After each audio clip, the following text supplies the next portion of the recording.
Hello and welcome to another edition of the Dumb and Dumbest podcast, where the house is on fire and everything is terrible. This is a music industry podcast. I got our slogan backwards, which really speaks to just the music industry in general.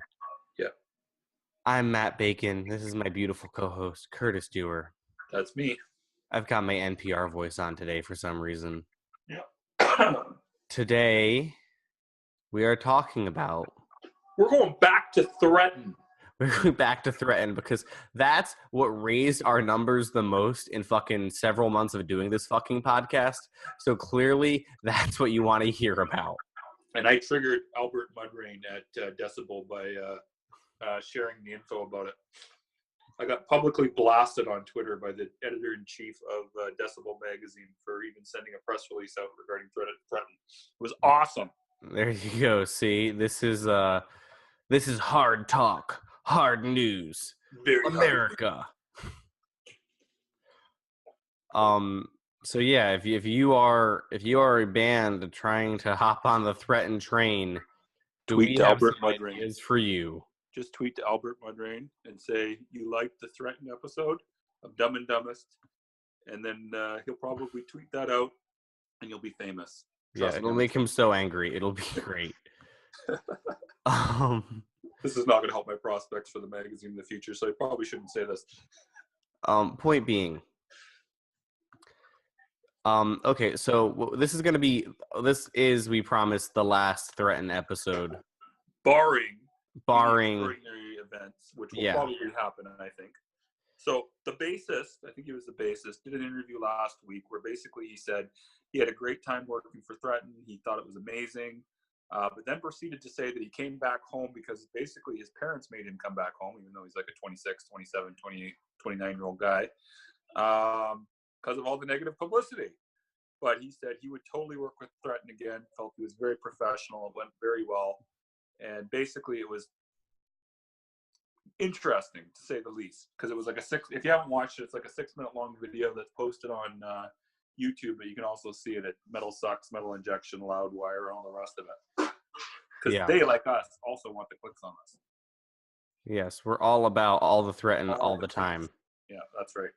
So anyways, my take on this is, a lot of people are like, this dude's dumb, blah, blah, blah, blah, blah. So watching this guy, I still think these people are actors.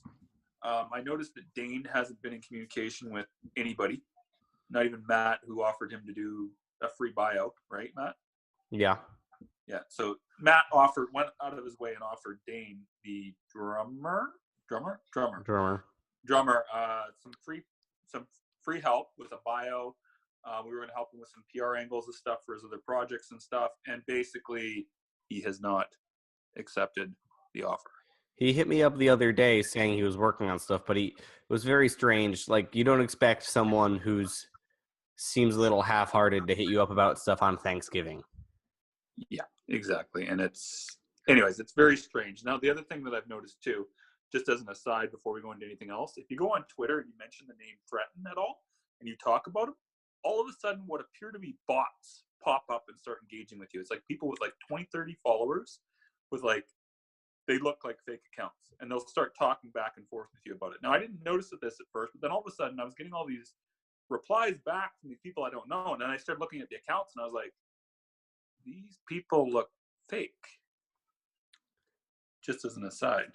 So I'm still convinced that this is an elaborate scheme of some sorts with actors, and that something's still going to be happening in regards to this. But Matt seems to think that Threatin just fucked everything up and nothing's going to come of it. I mean, I don't know if they fucked everything up and if nothing's going to come of it. I think the video is interesting. I think there's either a lot of acting going on or this guy, it's just a weird fucking video. The bassist you're talking about now? Yeah. Okay, I thought you were talking about Threatin himself for a second. Like the videos with Dane, like obviously like we spoke to Dane. Dane seems much more real. This seemed either so dumb as to almost be comedic. But how would he be dumb? Because he got a free trip to Europe and he had no problems. That's what I don't get. Where's the dumb part? You know, the not understanding the all the inherent issues here. What are the? I still don't see the inherent issues, other than some people are mad that apparently a guy rented some halls and basically did band practice there for a publicity stunt. Everybody's been paid. Nothing bad has happened other than the bar not making any money. Nobody lost money. You know what I mean? There's like actually zero repercussions. No, as far as I can tell. people lost money, right? Who lost money?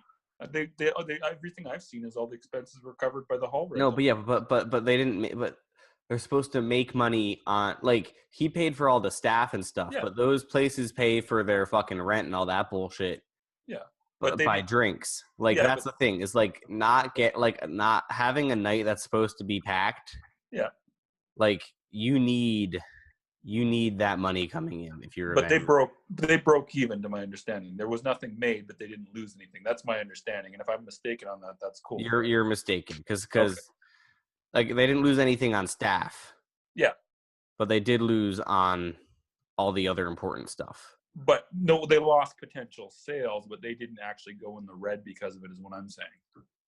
Right? Well, no, because making money on the bar is how they make money. It's not a question of potential sales. It's a question of,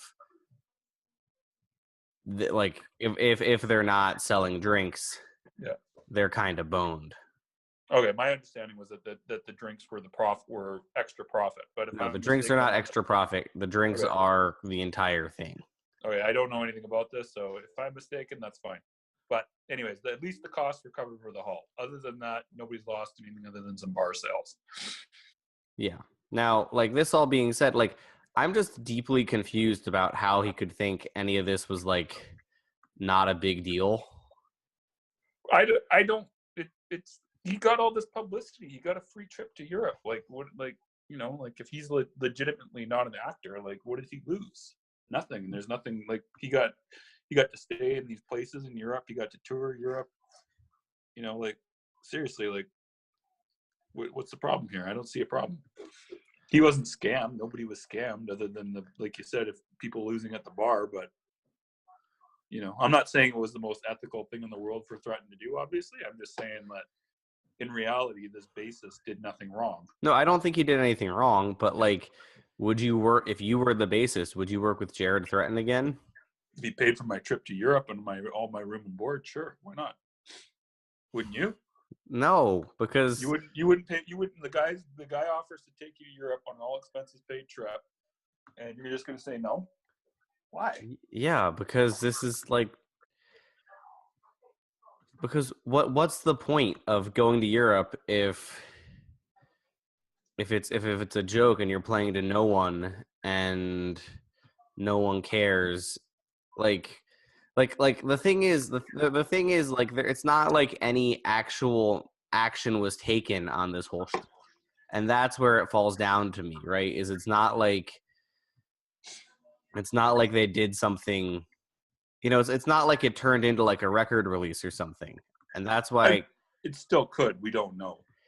Yeah. I'm actually curious if that website went down that I found was only registered till the 23rd. I'm going to look that up while you talk. Yeah. Well, that's part of the thing, is like, it just seems to me that this all just seems like a stupid attention grab at this point. And I don't know. Like, Sorry, that can you guy repeat just that? seems My wife not barged in to tell me that our pizza got barfed on. Can you give me that one more time? What? Can you say that one more time? My wife just barged in to tell me our pizza got barfed on by one of my kids. Poor kids. Curtis's kids are very sick, by the way. That's pretty funny, though. Please send money for health stuff to dewarpr@gmail.com. Even though we have free healthcare in Canada.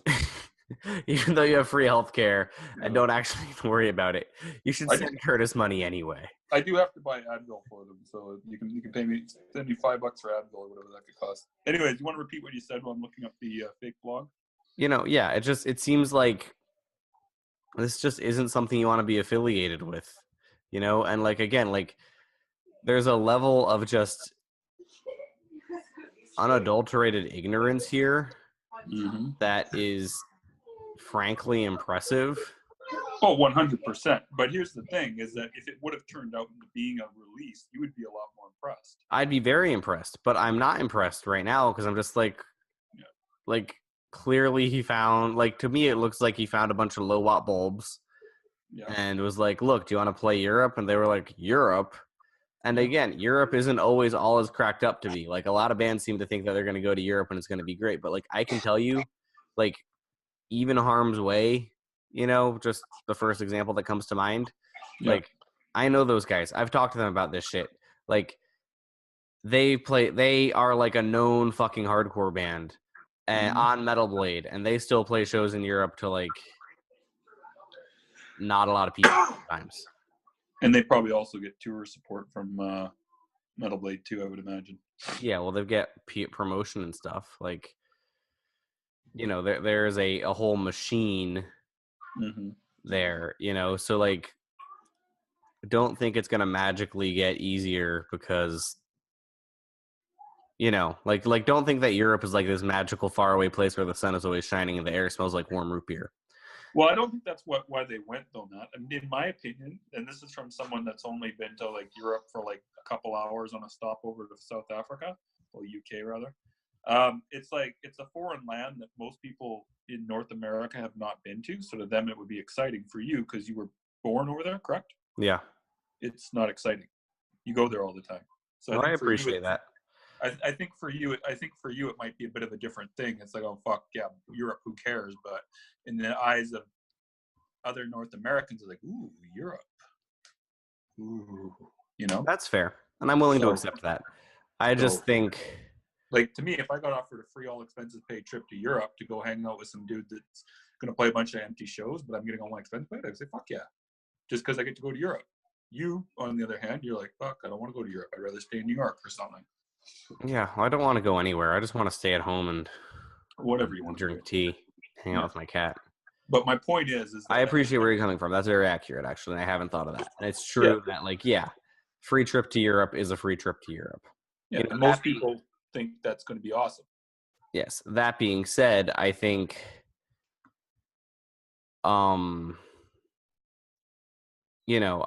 it isn't really a free trip to Europe. I think we talked before about how much these guys must have put down just in gas. Oh, yeah, good point. Good point. But you know what I mean? Like, at the same time, I thought they got that reimbursed. No, they did not get gas reimbursed. Okay, well then fair enough on that. But still, free trip to Europe. Yeah, but just gas, free trip to Europe. I mean, not really though, because the gas from Vegas to LA, that's like $100 per trip. They made like 5 or 6 trips. That starts to get somewhere. For a trip to Europe, all expenses paid, dude. That's pretty good. Regardless. Just look at it from the viewpoint of a guy who's like a little bit older than you, who has never left the country. Yeah, no, I appreciate that. I appreciate that, and you're right. Yeah. But all this being said, I also legitimately don't think you can look at that guy and think like, okay, he's like a smart individual. Depends. I mean, like I said, if he's faking it, he's a genius. Yeah. But if he's not faking it, then yeah. I mean, but here's the thing though, is a lot of people keep saying that Jared Threatin's dumb. I don't know, not Jared Threatin. I'm talking about the bass player. Oh, I understand, but I'm just going back just to say something, because I keep saying these comments about all these guys not being very smart, especially Jared. But I mean, he got himself in the BBC, Rolling Stone, Stereo Gum, and even if he's now making it up that he really meant to do it, it's a great stunt. Good for him. Yeah. Yeah, it's a great stunt, because I mean, that took some fast thinking if he legitimately didn't mean to do it. You know what I mean? Because people are going to be talking about this probably for the rest of the time about that guy that fucking pulled a fake news and got people to cover him with nothing. Yeah. Now, what I wanted to get into, kind of before we end this podcast, because we're rambling a little bit. We are. Is just, you, Curtis, talked about, you think this could still be turned into something. Like a promotional thing. I do. Outline how you see that going. Well, I'm not sure. I mean, I'm really not sure, but I think that I have 2 predictions. I think it's either going to end up being some sort of movie or reality TV show, like I said before.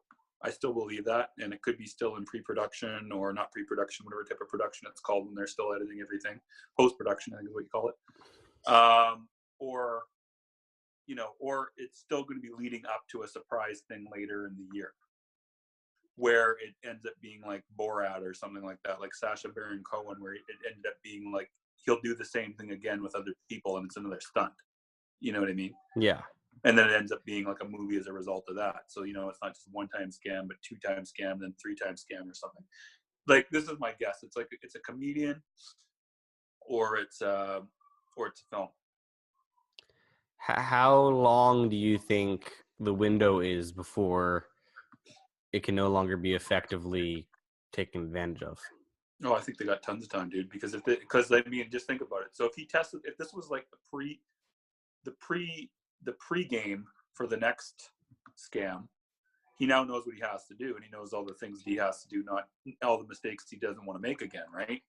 So this could go on for a while, because if he legitimately was preparing for this for the last 3 years, this is a very patient individual or person who was backing him is very patient, because that fake website didn't go up until like 2016 or 2015 or something like that. Yeah. Right. So this has been planned for a while, and the whole SPV record signing and all the rest of that, it's been up for like 2 years. So this is either an extremely patient individual, or he's a psychotic, or he's stupid, one of the three. But he's got to be like autistic. Like, what's not autistic's not the right word I'm looking for. What's the word where the person's like so crazy but smart at the same time? What's the word I'm looking for? A psychopath? Maybe it's psychopath. I think it was a different word than that. But anyways, apologies. I didn't mean autistic. But he's either a psychopath or he perfectly knows what he's doing PR wise. Yeah. Yeah. So, and it's really fucking weird to think about just yeah. all the layers that went into this thing. Yeah. And all the ways that, you know, Yeah. there's a lot of weird things that went right for this. Yeah, I agree. Like, And it's so coincidental, right? Because the other thing, like, I mean, just with the amount of bots that I see, like someone's doing that. Someone's obviously doing that, and they're being very, very, very, very careful about it. Someone's also operating the official Threatin fan club Twitter page still. And they look like they're mainly interacting with other bots, so there's a lot of sock puppetry going on. So, yeah, I mean, there's something still going. Like, there was even 18 hours ago, the Jared Threatin fan club tweeted, "Big news coming soon. Watch this space." yeah, which is like insane. And I do wonder like what's gonna happen. Although, like, what I'd also love is for this guy to be really stupid and then like do a Christmas release, which we always make fun of. Because the other thing that could also be happening, I don't know if Matt didn't remember this, but there was a guy back in, like, I think it was 2013. This PR company had staged for him that there was a big announcement from NASA coming in to watch the space, and there was this big countdown timer saying that NASA was going to release this most important news ever. And it ended up being on the day that the countdown timer hit. It was like some Indian guy doing some song called like "I'm a Purple Nurple" or something weird like that. It was like "I'm a Purple something or other," and it was like the goofiest shit you ever saw in your life. I think I remember that. Yeah. I don't remember what the name of it was. I've tried searching for it, so unless I'm having like a completely false memory on it, but it was like, it could be something stupid like that too, because that guy would have dropped a lot of money to do that as well. So, but nothing like this. Yeah, the amount of attention is insane. Yeah. Anyway, so this has been a very weird episode. That was a very weird video though, so I think it justified kind of a strange episode as we try to understand what's going on here. I agree. You know, this whole fucking shindig. Anyway, what do you have to plug, Curtis? Well, I have a new guide that I just wrote that was called It's an excellent guide. It's a fire guide. Why, thank you. It's only a page and a half. I think it's a page and a half. I can't remember. Maybe two. But it goes over how to optimize your profile on Instagram, Facebook, and Twitter. That's all it is it's just how to optimize. It's very easy to put the steps in. I've already had a bunch of people tell me that they've optimized their profile page, and they said they've had an increase in results as a result of doing that. If you want to download it, I can't remember the link off the top of my head. It'll be in the show notes. Great. Matt will put it in the show notes and download it. And if you have any ideas of future guides you want me or Matt to write, let one of us know, and one of us will probably make that for you at some point. Yeah. So actually, this serves as a wonderful time to remind you that I actually have not 1, not 2, not 3, but 4 ebooks that I've written.